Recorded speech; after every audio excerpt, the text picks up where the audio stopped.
Welcome to the Beyond Bitcoin show. Today, our guest is Greg Slepak, I believe. That's one pronunciation. Greg Slepak is another way. I honestly don't know what the correct pronunciation is. Okay, well, there you go. He is the author of okTurtles and DNS Chain, and he is going to be with us today answering questions. To be honest, this is the first time I've actually hosted a show. Usually Fuzznuts does this. So, I don't know. Do you have anything you want to start out with, Greg? Or I don't really think so. I just remember that you guys opened up a thread on the BitShares Talk forums, and there were some questions, and I'd be happy to answer all of those questions.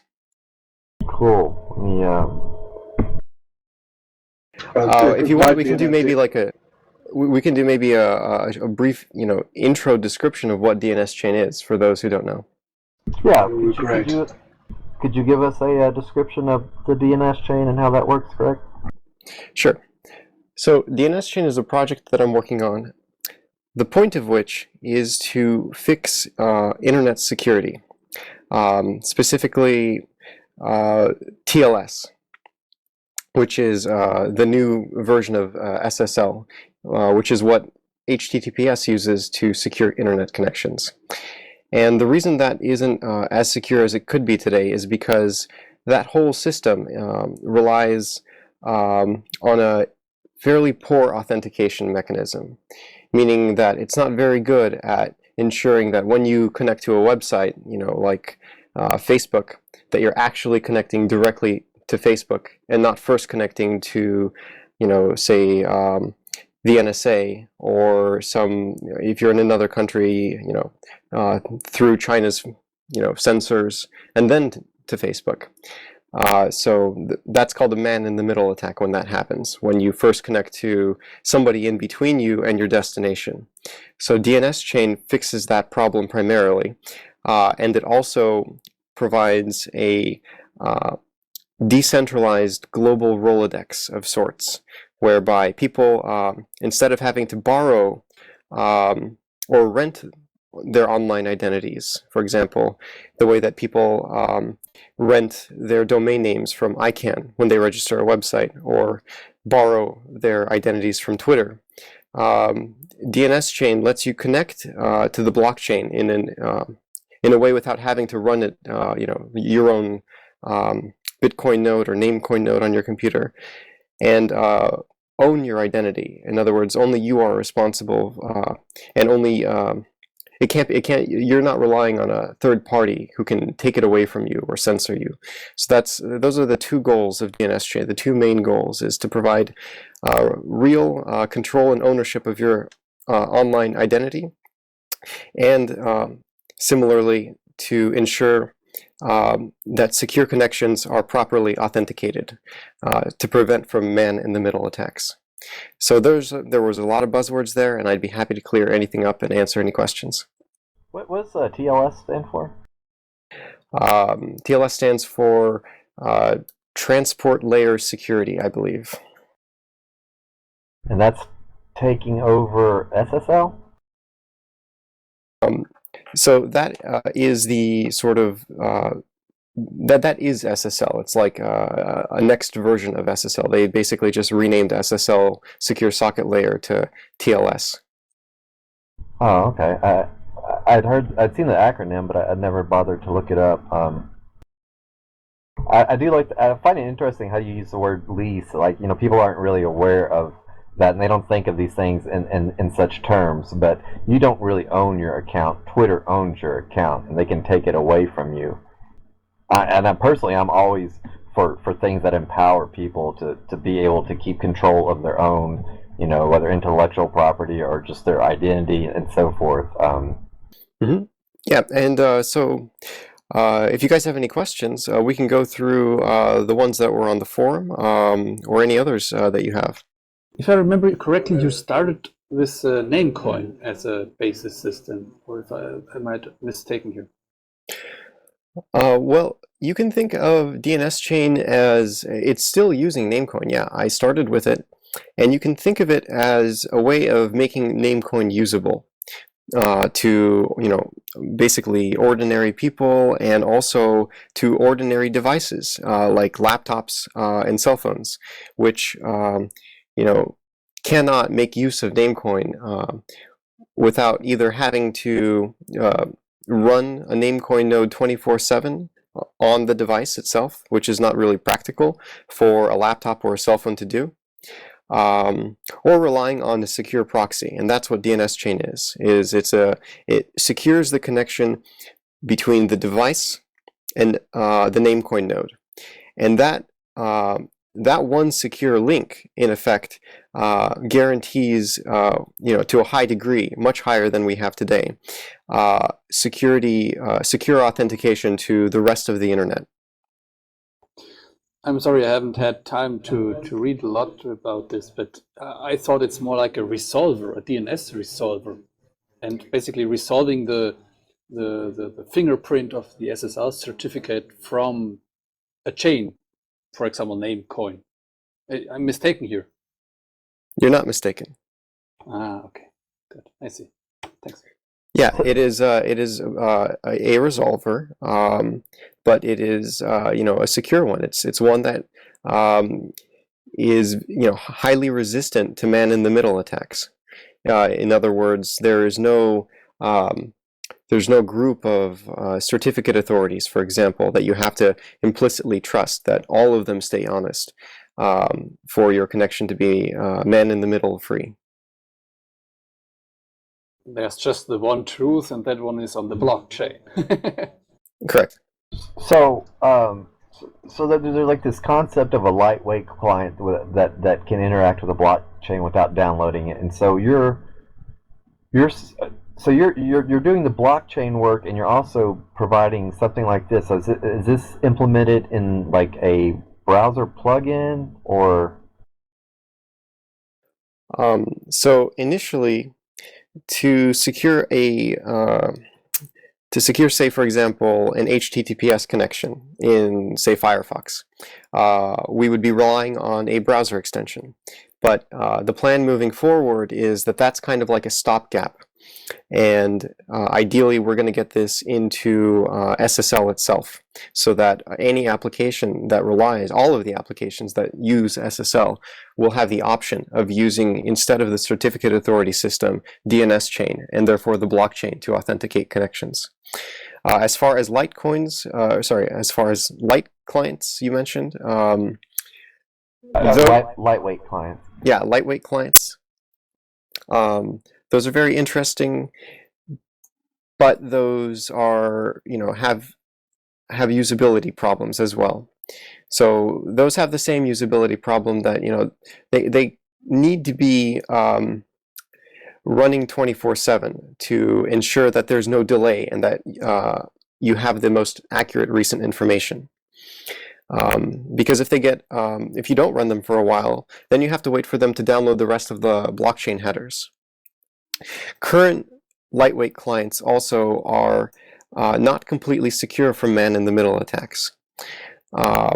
There's a stronger version of lightweight clients. So lightweight clients use something called simple payment verification.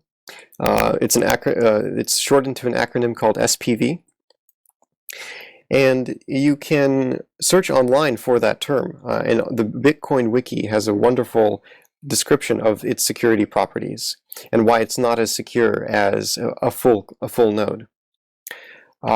There's another mode called SPV Plus that is just in the design stages.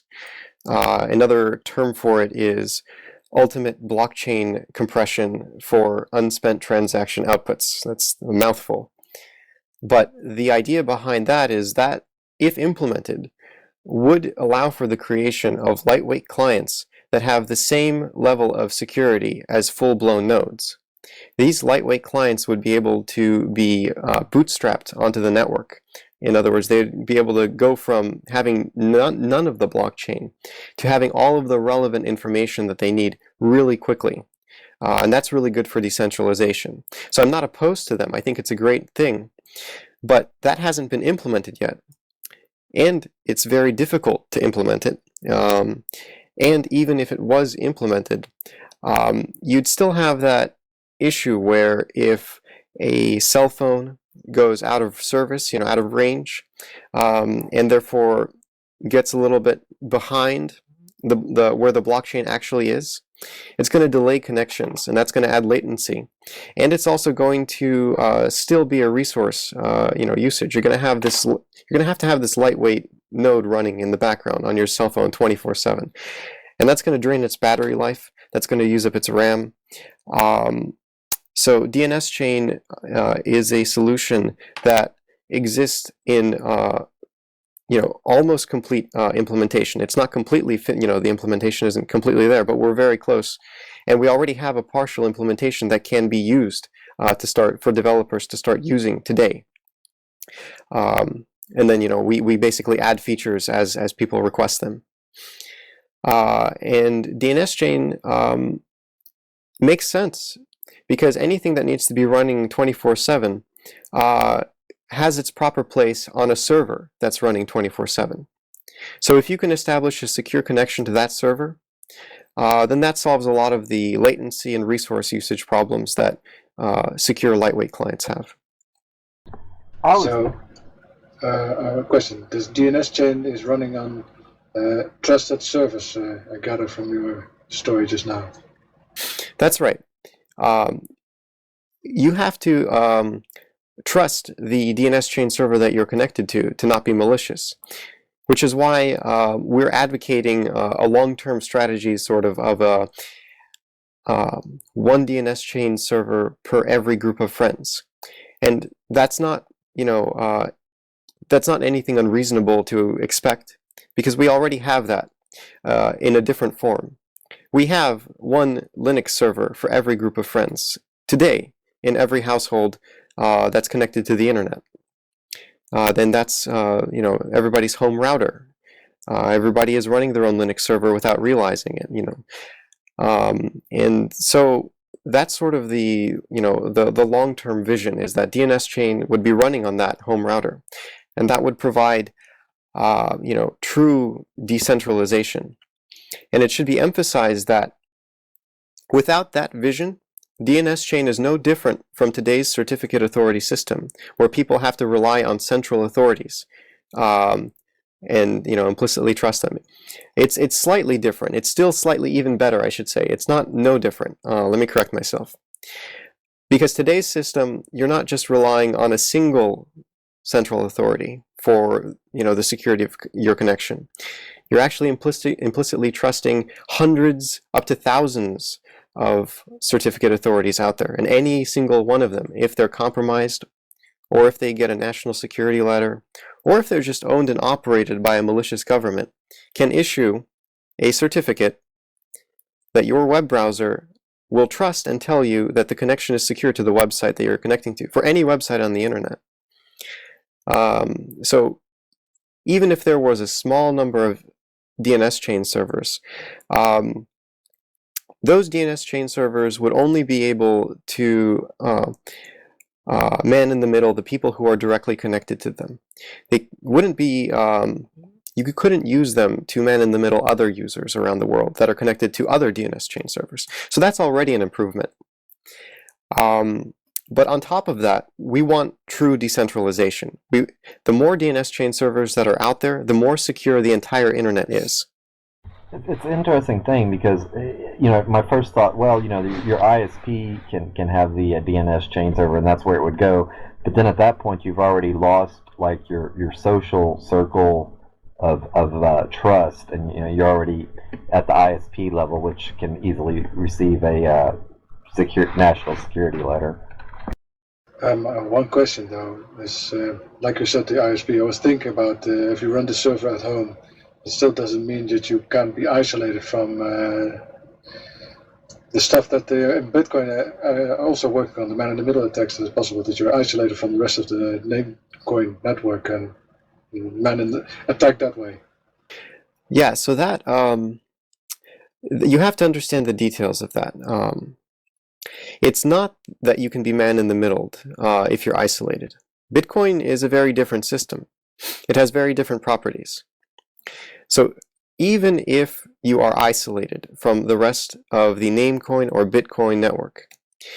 Because it is a blockchain, and because you have your own DNS chain server, say for example at home on your home router, it has already downloaded a giant history of information, of public keys for all of these websites. And there is no way to mess with that information without actually hacking into your home router and modifying that. So even if you're isolated from the rest of the world, the only thing that impacts really is from receiving updates, future updates, new keys from the internet. And that's still, even if that were to happen to you in the extreme case, that is still better security than the system that we have today. Because in that system that I'm describing, it's essentially, it boils down to a form of censorship. It's not a man-in-the-middle attack that can happen on any website. Even if you're isolated from the rest of the world and your node is prevented from seeing updates, in order, for example, for them to man-in-the-middle Twitter, they would have to hack into Twitter, steal their private key without, steal their private key. Twitter might or might not, find out about that. Prevent Twitter's updates to the blockchain from reaching you, and then use that public key to man-in-the-middle you on your way to Twitter. Notice that that's highly isolated. In other words, it's on a per website basis. Whereas with today's system, all they need is to hack into one of the certificate authorities or force them to give them their private key. And then they can man-in-the-middle any and all of your connections.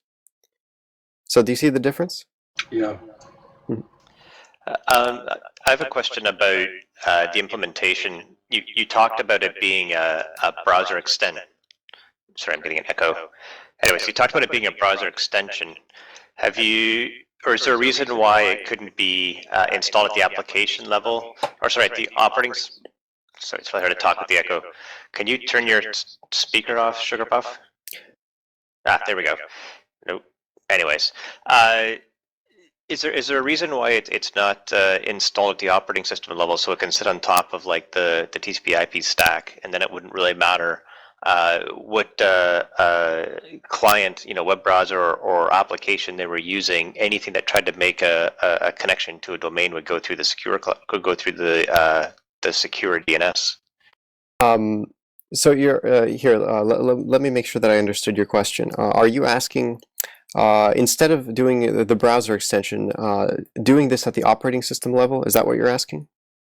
Yeah, like I understand, it's eventually going to be built into SSL, but in the meantime, instead of a browser extension, have it as like like something that would sit in your tray icon or something, icon tray or something, so it affects the whole OS rather than an individual browser. Well, the only way to do that really would be to create a modified version of OpenSSL, and then essentially relink all of your existing applications against it, or tell them to use that modified version of SSL. Okay, that makes sense. It sounds like a very messy way to do it, so that explains why it's a browser extension. Thank you. It can be done with Squid. Squid can, but you have to trust the Squid to intercept all the SSL connections and then use it. Squid has that feature. Is Squid a kind of like a way of doing man-in-the-middle, for yourself? Yeah, it's a proxy. Yeah. Yeah, you could do that as well, but that would be interesting. You could actually, yeah, you're right. You could use something like Squid.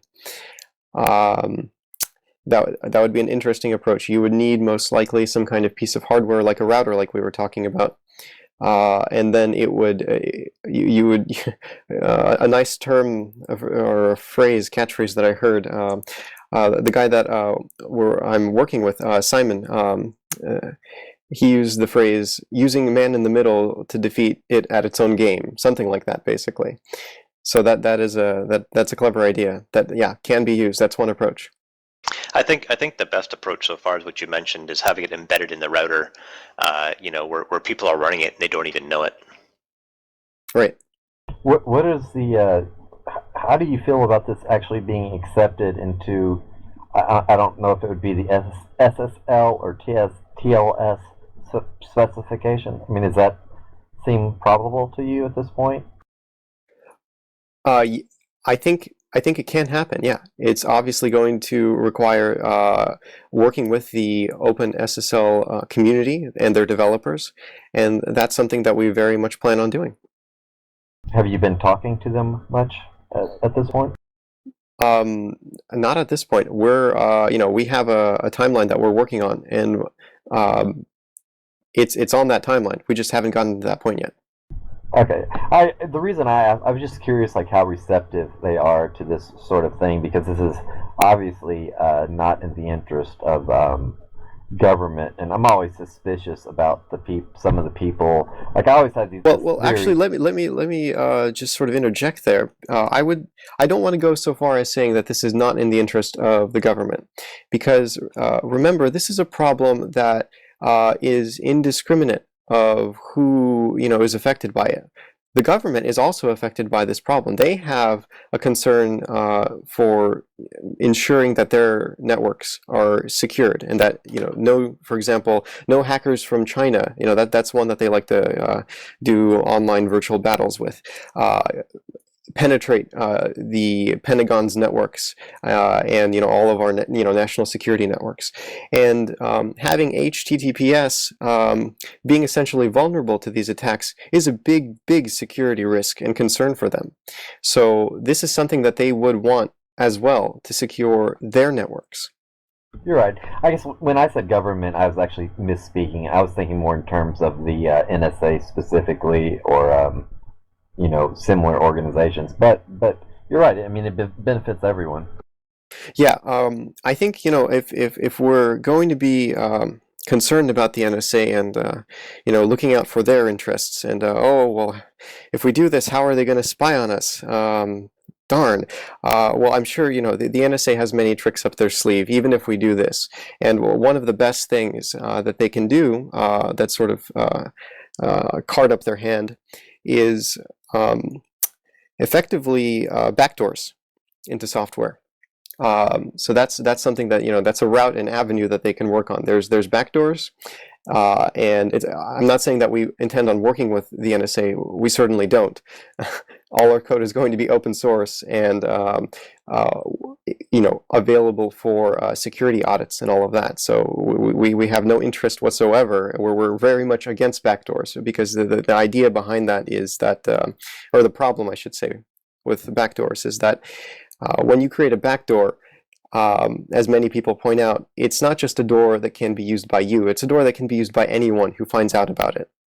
So it can very much backfire on you. But the NSA has many things at their disposal, even if they cannot read the communications. They have lots and lots of metadata that various different protocols leak anyway. They have they can, of course, they can try to play the game of, well, we're going to try to centralize DNS chain in some shape, way, or form. And even if they don't do that, it's just Facebook is such a blessing for the NSA. People voluntarily give up so much information that they still have plenty to work with. You said they could centralize it in some way. In which way did you mean? Well, I mean, this is something that happens frequently whenever a decentralized technology comes onto the scene. For example, email was very decentralized, and then it became centralized. Gmail came along, and Yahoo came along, and suddenly, because it was so easy and free and hassle-free, everybody's got their email on Gmail. So that's a form of centralizing a fundamentally decentralized protocol. And the same can happen with the DNS chain, you can imagine. Like, an ISP can come along and say, well, sure, DNS chains has many advantages over the current system, and as kind of a way of competing with other ISPs, we'll offer it as a feature to our clients, to our users. But that's also a form of centralization at the same time. So you mean a global service like Google or something would offer the functionality you are working on, and this way it would allow the NSA to kind of control it or get information from it? Yeah, they could do that, exactly, which is why we, we have in our README and in our documentation many warnings and a lot of emphasis that in order for this to be a good thing, it has to actually be decentralized. We want one DNS chain server per every group of friends. You have to trust that DNS chain server. If you have no reason to trust it, then the whole system is moot. Did you have the trick might be to find a way to motivate people to run these things? Like, I know, like with TrueCrypt, it sort of mysteriously went off the market with a very weird post about, switching over to BitLock or something, and some people, theorize it might have been like a little nod to people that, hey, sorry, we're compromised. That was my theory. I was actually wanting to know what Greg's belief, what he thought happened there. Well, I happen to be a developer of a somewhat similar application to TrueCrypt. That is kind of how I got into the area of information security to begin with. Was in college, I started on a project called Espionage. And that is data encryption. It's Mac software specifically to run on Apple's computers, and it can be used to encrypt your email. It can be used for plausible deniability. It provides actually stronger plausible deniability than TrueCrypt does. And we started it as shareware. Unlike TrueCrypt, we were charging for it. And the source code that what we're currently doing is, for a while it was closed source completely, and then I realized that's not acceptable. So right now our model is source available, and we give away. We have a list of criteria that somebody has to meet. So they have to be like an information security professional, well known. They can't have any ties to government intelligence agencies, and we also provide them with a free license if they need one to be able to audit the application. But we know that we can do better than that also, and so the plan for Espionage is to actually make it completely open source. And there are some things that are preventing us from doing that. One big thing is that we're currently relying on Apple's technology called sparse bundles, encrypted sparse bundles. And that's completely closed source. Apple hasn't released the code to that. And it's not cross-platform. So even if we were to release the code for Espionage right now, it wouldn't be, one of the most critical components of it would not be completely open source. So right now we're researching an alternative to sparse bundles, and once we find that, we plan on making it on open sourcing the entire project. But what I'm getting at here, to bring us back to TrueCrypt, is that I'm very much aware of the difficulties of supporting such a product. And I saw a very insightful comment to a blog post about TrueCrypt that said that, well, here was a developer or a group of developers that had been working and supporting this project for a very long time. And every now and then, the operating system that it's under does something weird that breaks the entire application and, results in days or weeks of work for these guys who are doing it essentially as a work of love in their spare time. And then there's this whole thing about let's audit TrueCrypt that comes along. And it raises a whole bunch of funds.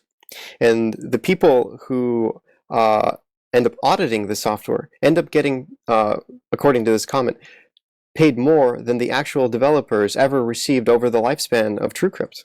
So that I can totally understand how, that would have sort of been the last straw.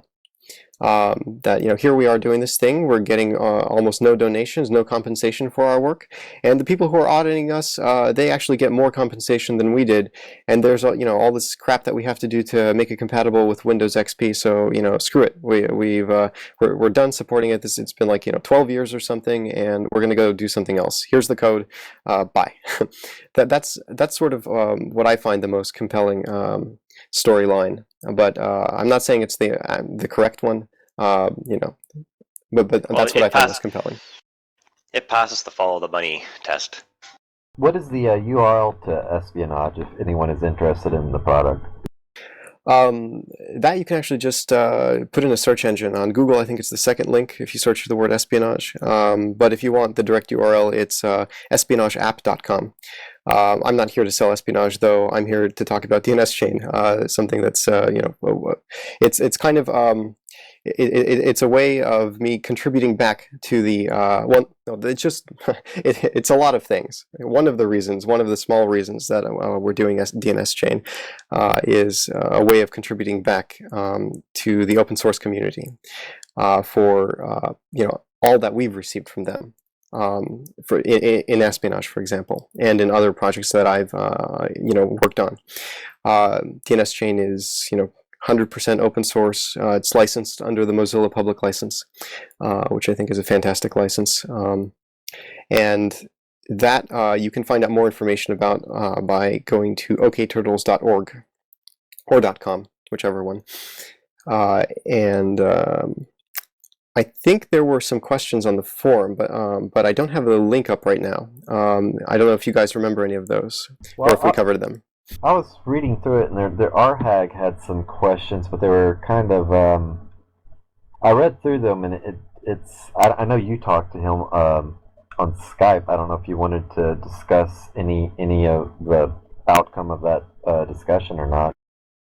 Yeah, sure. So RHAG was wondering, his question was, how exactly does this, you know, secure the link between, I think it was a two-parter, maybe how is the connection secured between the user and DNSChain, and then the other one is, how is it the connection secured between the user and any particular website?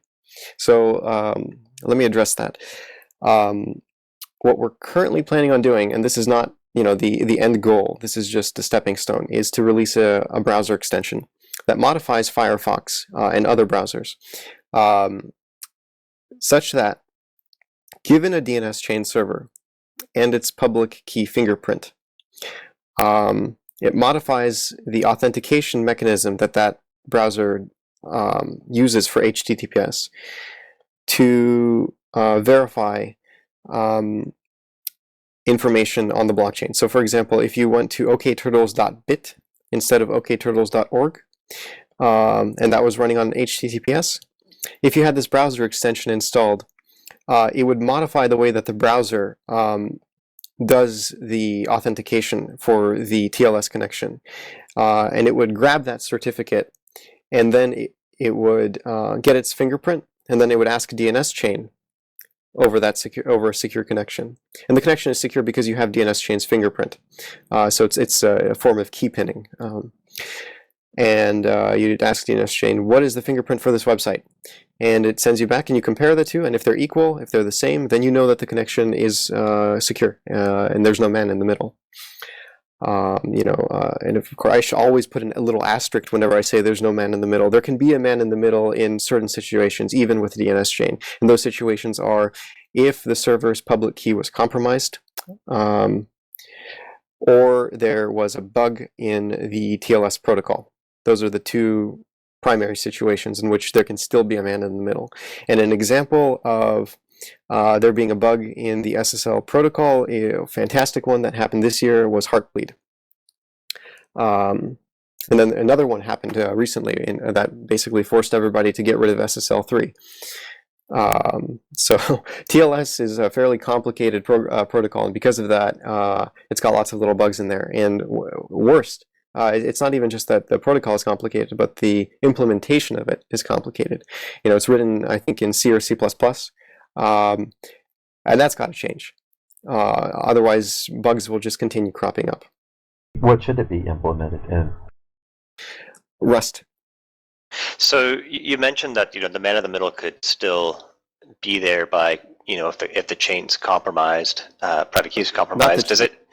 Sorry, not the chain, but that host, right, or that Right. router. But wouldn't it make sense that it would sort of be in communication with other nodes and be like, hey, wait a minute, not all the nodes have the same fingerprint for this address? Well, what I'm saying is that it would be the same fingerprint, but the man in the middle has the corresponding private key to that fingerprint. Oh, so you can sign the block. Right, I get it. I understand. Okay, But sorry. the attacked website would have lost its private key in Bitcoin terms. Right. It seems to me that if you made, at some point made a feature where you could actually dual resolve across two DNS chain servers, that you could even further cut down on any chances that the server has been compromised. Oh, as far as the DNS chain server being compromised? Yeah. Yeah, that's an idea that I've heard Simon de la Rouge, I think is how his name is pronounced, suggested. He wrote a blog post about DNS chain in which he suggested that what you're talking about, basically having a quorum of DNS chain servers. Like if, for example, this is best applied when you don't have a friend or you aren't yourself running a DNS chain server, and so you're forced to rely on people who you might not completely trust. Or even in the case that you trust somebody's DNS chain server, maybe they're a horrible system administrator, and they left some default password on the server that resulted in their server being compromised. That's another possible case. So in that case, it would be useful to query 3 DNS chain servers and say majority wins, something like that. There was a quote on okTurtles, the page, and I don't really have the context. I think it was in the FAQ section, but it was the sentence is, additionally, it is our intention to provide a modicum of plausible deniability features that might protect you from coercion, the gun to the head scenario, but they do not guarantee such protection. What is the plausible deniability referring to there? Yeah, that's a quote from our paper. That's you can find on okturtles.org. And that is referring to the okTurtles browser extension, which has 2 functions. One of which is to secure HTTPS connections that for which there's a public key in the blockchain.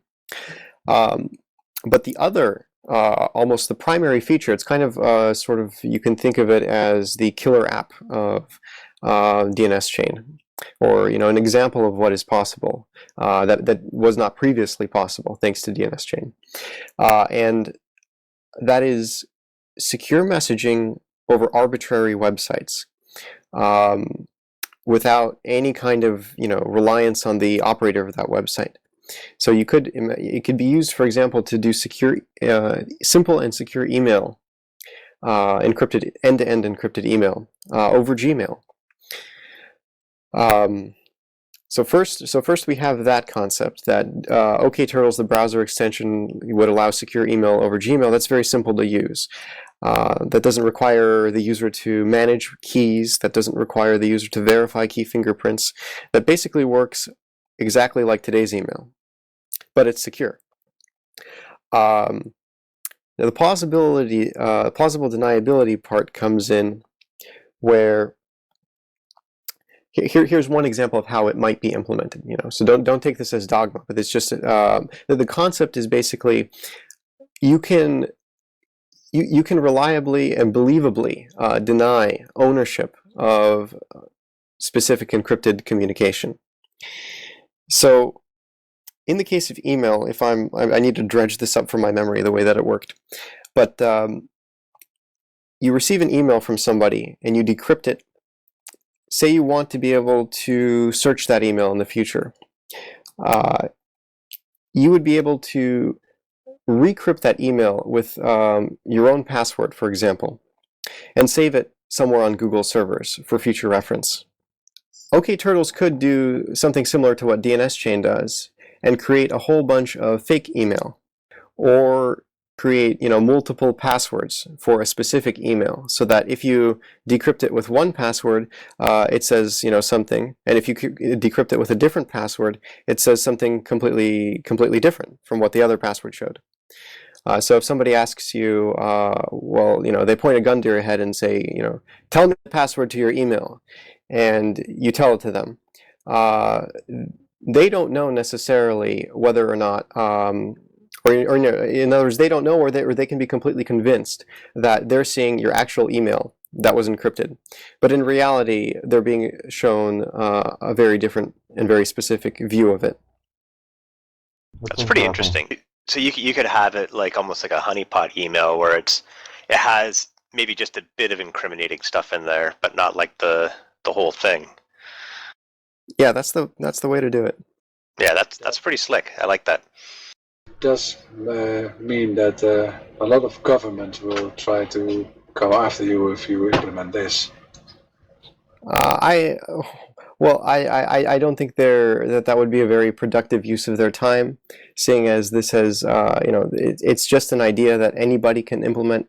In fact, if they came after me, it would only make more people interested in implementing this type of stuff. It would bring a whole lot of press to a whole lot of people who have no idea what DNSChain or plausible deniability would suddenly know what it is and very much want it.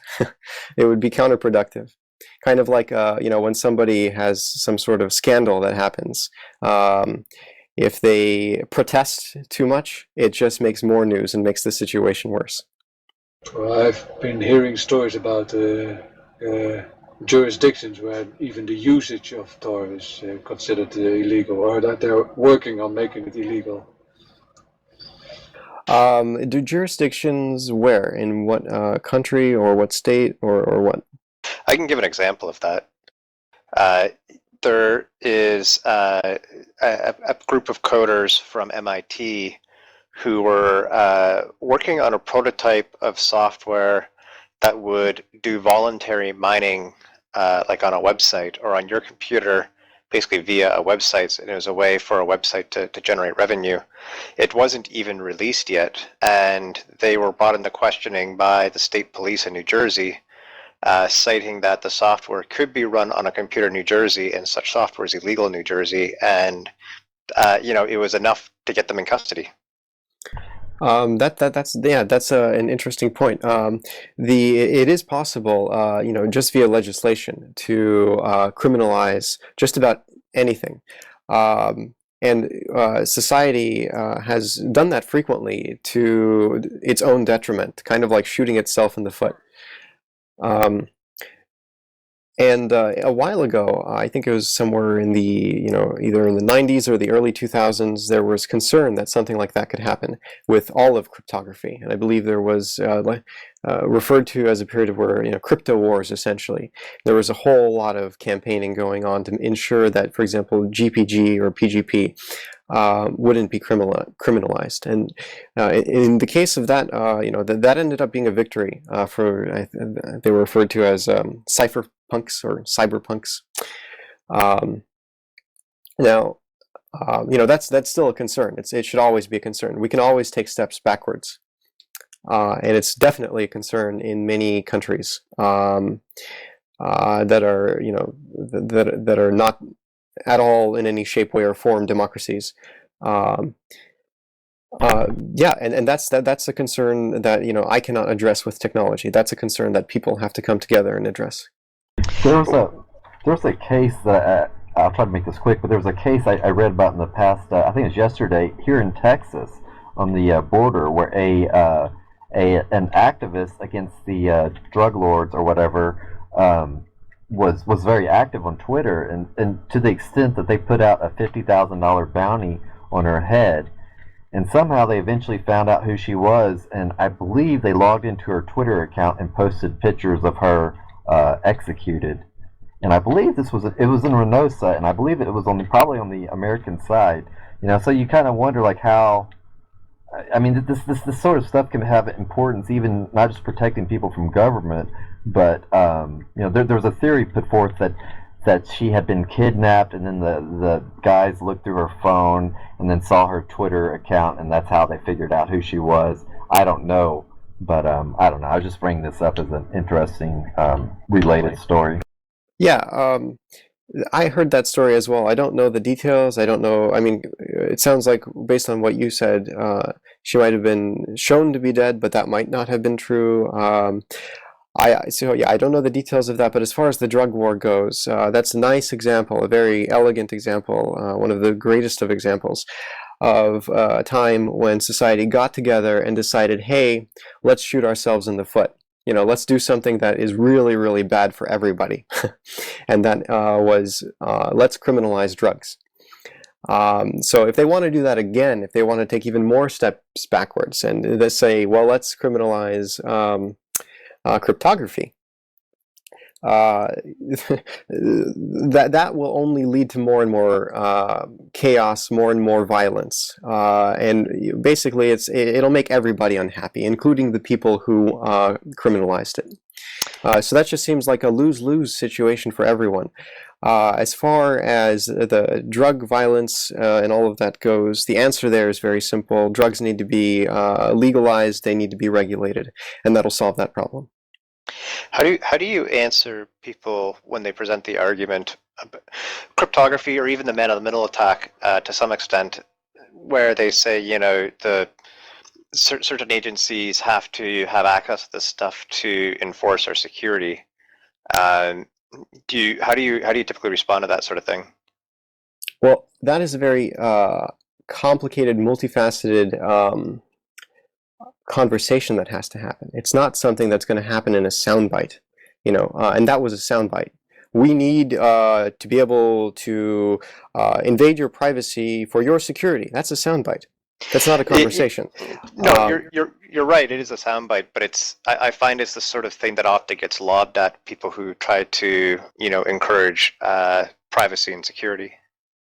Right, but there is a nuance to there that has to be discussed if the conversation is going to be honest and free of soundbites. If people actually want the answer to that question, they're going to have to sit down and listen and have a conversation themselves. They can't just expect, you know, a quick one-liner response to that. They're going to have to spend hours, days, maybe even weeks of serious conversation about this.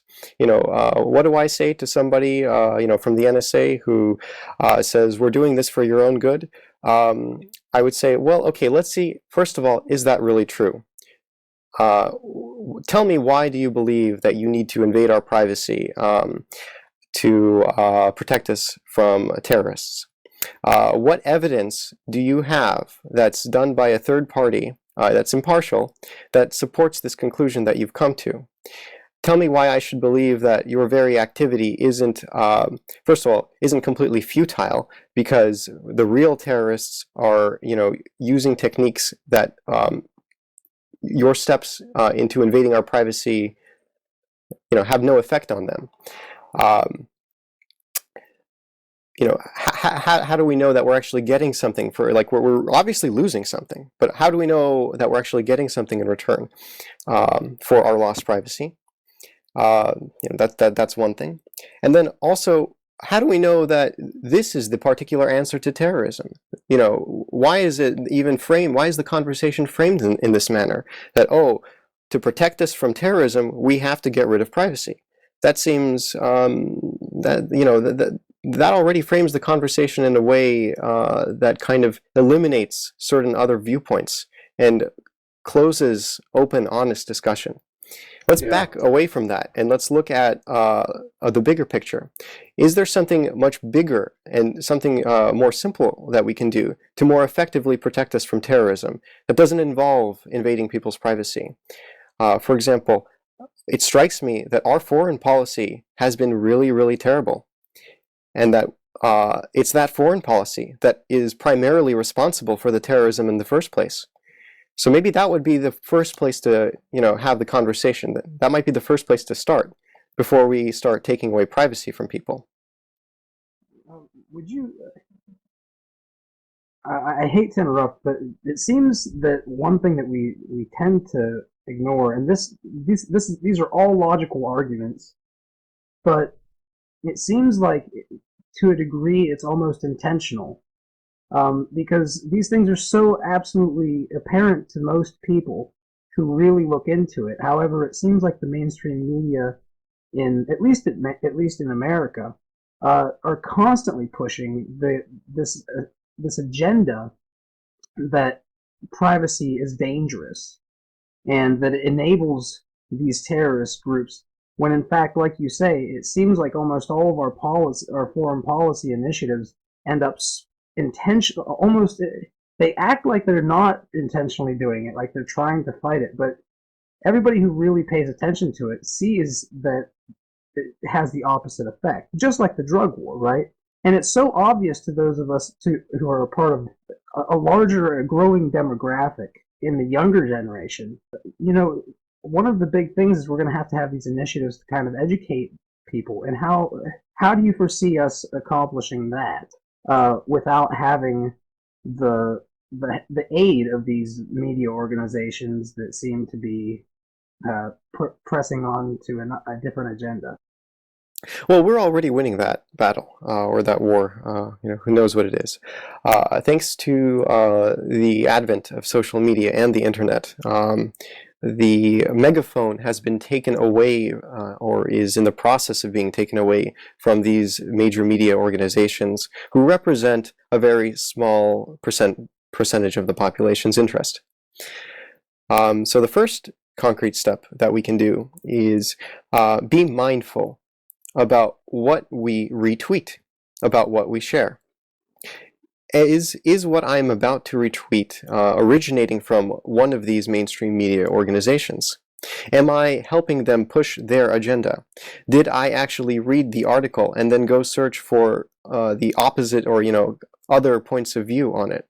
Am I sufficiently informed to be talking about it in the first place? If the answer to that is no, then don't hit the retweet button.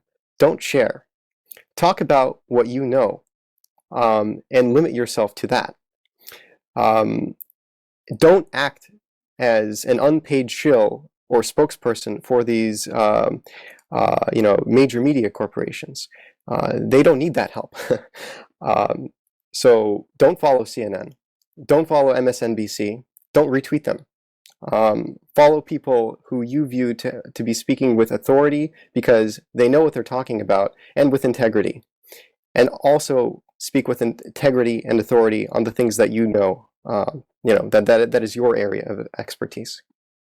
So to bring it back on track a little bit, and somewhat related to that, applications like Twitter, where you have sort of, I would say, basically insecure communications with people, or even other chat apps. Do you see DNS chains working with these applications as well as the web to help people know that they're talking to who they think they're talking to? Yes, most definitely.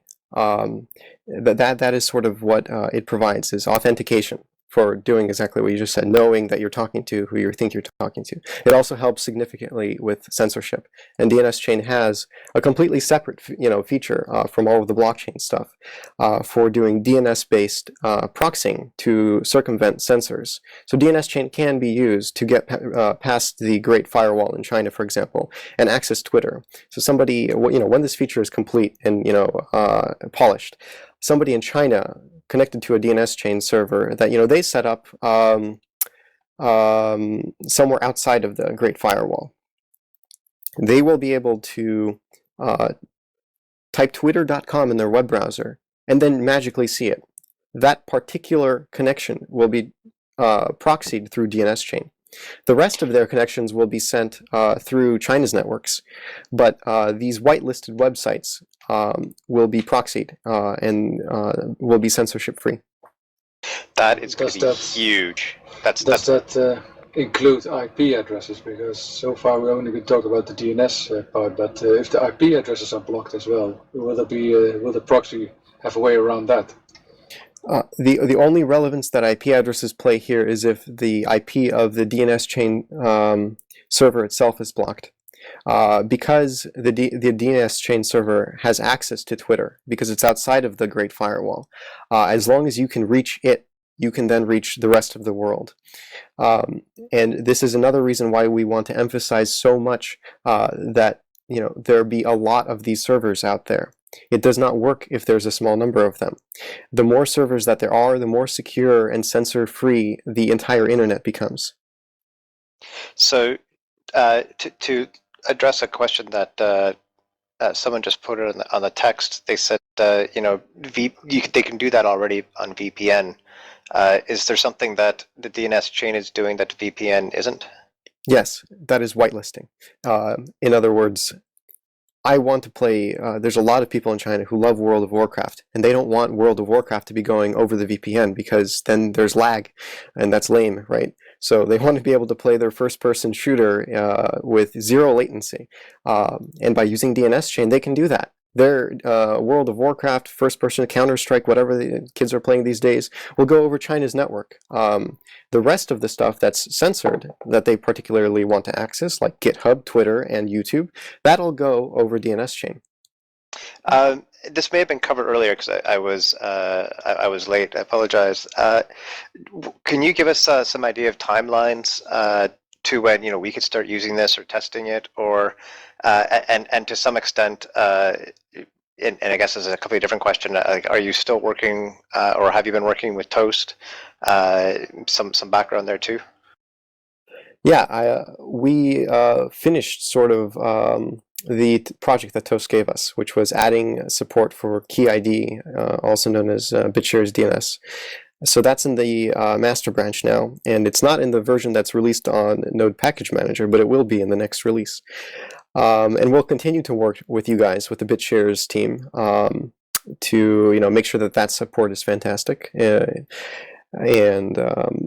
as far as the rest of the DNS chain features, what's the timeline on that? It's as soon as possible. That's the timeline. Thank you. I don't. Here's a question. A VPN smart router can do whitelist already with VPN, only $20 for a small router in China. Yeah, cool. I'm not opposed to similar technologies that can do the same thing. If this, I've never heard of a VPN smart router actually, or a VPN with a smart router. I see. But yeah, that makes sense. That's one way you could do that. And actually, diversity is a wonderful thing because it also combats censorship. So one question from my side: do you have to rely, or will you rely on one blockchain specifically, or will you use Namecoin as well as BitShares DNS at the same time? We're going to be supporting any blockchain that wants support. Essentially, DNS chain is blockchain agnostic, and it's up to the developers and the community to make those blockchains compelling. So one thing that let me give an example of that. One thing that Namecoin has going for it right now is a large amount of content. And one thing that KeyID or BitShares DNS has going for it is that they've thought a little bit more about the way that registrations happen to prevent squatters. So they have a blockchain-based auctioning system for grabbing a domain name. And that's really cool. So, depending on what the developers of the blockchains do, that's up to them.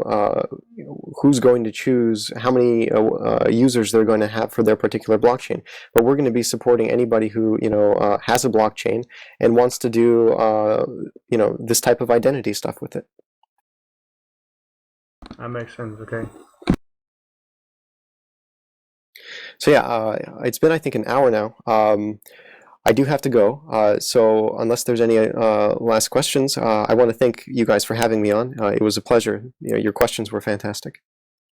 Thank you for coming. This has been. To be honest, I wasn't sure what to expect, but it was very informative, and I'm really looking forward to learning more about your products and what you're trying to do.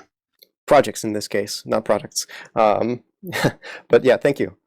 Thank you very much, and keep in touch. Our contact information is on the website. Okay, yeah, thanks for showing up, and it was an eye-opening talk. I didn't grasp all the stuff you said from just the website. Thank you. All right, take care. Bye, Greg.